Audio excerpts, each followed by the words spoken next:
I'm here to tell you the truth about building a company in the death zone.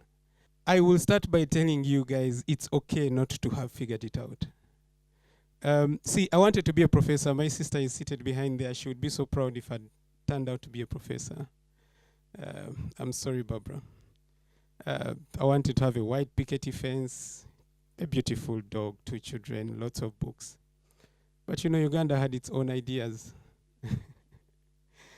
So when I got an observership at Dana-Farber Harvard Cancer Center, and then later a fellowship and master's degree in public health at the University of Washington, I thought, yes, this is it. My grandmother would be proud. But at the time, I'd started Guardian Health, you know, like a side hustle, mainly for my daughter. So, and that's the company that's taught me all the things you're here to listen to. Strange how life works. Uganda will have at least 1 million people entering the job market every year for 20,000 formal sector job openings. The math does not work. It is therefore not surprising that we are top among the world's most entrepreneurial countries, only next to Ecuador. Ecuador has like 30% of its population owning or co-owning a business. Uganda is at 28%. And the US, which we consider, you know, the home of entrepreneurship, is at 14%. Flip those numbers. You know, you could be excited and go like, oh yeah, we're doing great. But you're counting the number of desperate people because they have no choice. So we need to rethink how we empower our people to build businesses that will employ other people. So I chose to come back and do something about it, put in $50,000, quickly grew, ran into very terrible headwinds that happen when you're, you know, the sole proprietor. You're the board, you're the accountant, you're the procurement officer. What you decide is what goes, and you quickly kind of come to, you hit a brick wall. So we went through that phase, and banks couldn't loan us money. The same bank that started getting, the time I started in Kabalagala, would bank say 79,200 shillings on the first day. And within a year and a half, we're banking maybe 7 billion. And that's when I actually properly became a businessman. It was also my least busiest time. So at that point, I realized that if I have to build a company that will survive me, I need to prepare now. So I had a 5-year head start. I took up a teaching, an occasional teaching position at Makerere Pharmacy School simply to identify good talent. So whoever was the best in my class, I would get them to work for Guardian.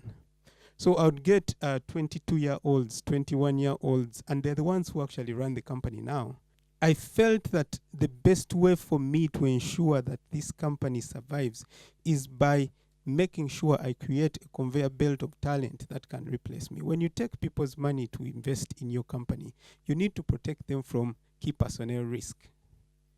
So the way you do that is by rendering yourself useless. It came to a time where if I had to make 2 decisions a week, someone wasn't doing their job.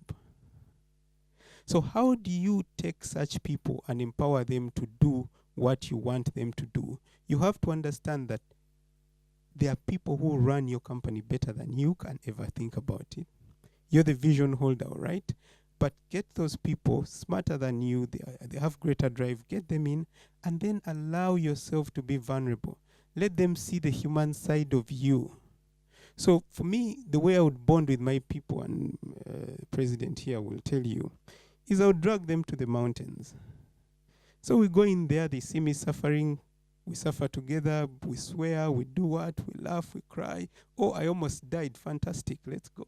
That's when you get the best lessons about life.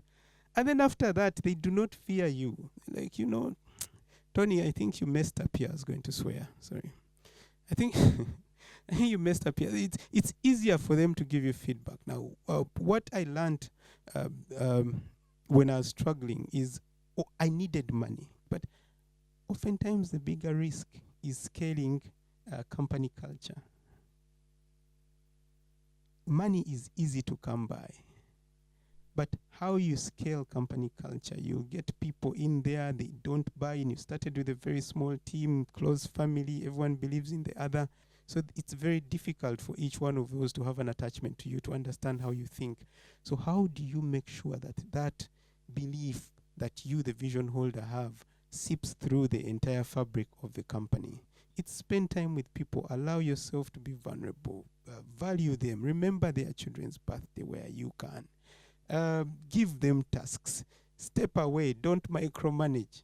And so I only learned to do that later in life, in the life of a business, and I'm extremely grateful that happened, because I think I would we have the tendency to think that because we've started something, we should be the proper big boys. That's sad. You're going to work yourself to the grave. I started working in the mountains, uh, which was extremely rewarding. But because I was the vision holder, I needed to relax. And the only way you relax is by, throwing these kids in at the deep end, rewarding them and growing. So how did we try to get people to buy in? I would find a way to say, if I brought in a kid who had a diploma, I know their dreams are not to stop at a diploma. If the company cannot pay, I'll get my own money and pay. So what that person will tell the next guy is, you know what, that guy paid for me at pharmacy school. So come, let's work so hard, you never know what will happen. If you promise to deliver something as the boss, you get into a meeting, a staff meeting, and people are yelling at you, and that's good. I loved it. Okay. So when the time came to exit, because I'd taken people's money, company had grown, we needed to sell and move on. It was extremely rewarding to see that I wasn't even needed much in those meetings. There was no conversation around, oh, for how long can you stay? Because they felt I had done enough. These guys knew how to run this thing better than I did. And so it freed me up, and now I'm looking for, other opportunities to create impact. So it's a template, entrepreneurship, the skills are transferable.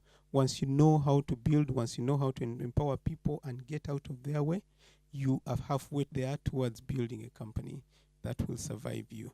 Then think about corporate governance, think about, things we take for granted, like having a board that you listen to. Oftentimes you have guys here who have 2 sets of books or 3 sets of books, one for shareholders, one for themselves, one for the taxman. Those practices, you need to wash them out if you're going to build companies that are going to survive. And this country needs a lot of those. So I encourage everyone to, take a lesson in corporate governance, get mentored, build up the young people, and get out of the way. Thank you so much.